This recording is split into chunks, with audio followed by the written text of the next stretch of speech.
Now, a similar question came up asking if I could give an overview of the black nobility. What does this refer to?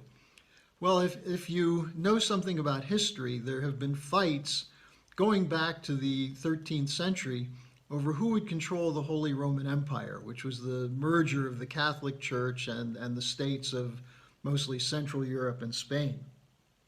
You had the Guelphs and the Black Guelphs, which was a nobility that tried to assert its control.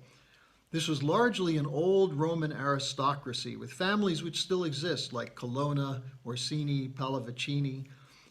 It moved into Venice in the 13th century or so and became the Venetian Empire, which at one time was the leading trade empire in the world and one of the most treacherous. If you want to understand what Venice was about, look at Shakespeare's great play, The Merchant of Venice, or Othello, and you get a very clear picture of what the usurious trade policies of the Venetians were. Now, Venice, if you look on a map, is not a very good place to run a world empire. And so this nobility chose the Netherlands, Amsterdam, and then moved to London and took control there with the 1688 Great Revolution. The emergence of the British monarchy as the center of the empire was run through companies such as the British East India Company.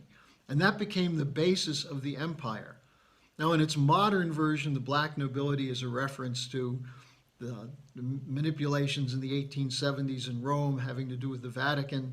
There's some people who are saying the Vatican runs all of this.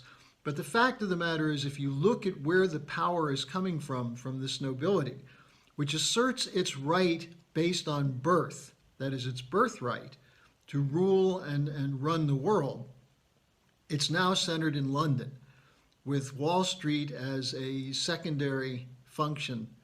And the US military is being used to enforce this empire. And the black nobility is a reference to the idea of people who will rule the world through war, through chaos, through control of financial means, through trade, and so on. And this is an oligarchy which runs the city of London today, and through interrelationships of corporate cartels has a dominant role to play in US policy. This is who Donald Trump ran to displace. His idea of working with Russia, working with China, of ending the endless wars is an existential threat to the continuing power of this empire. And so if people want to look more into this, you can go on to the larouchepub.com site and you can look up the Venetian Empire or a lengthy report we did on the rise and fall of the British Empire.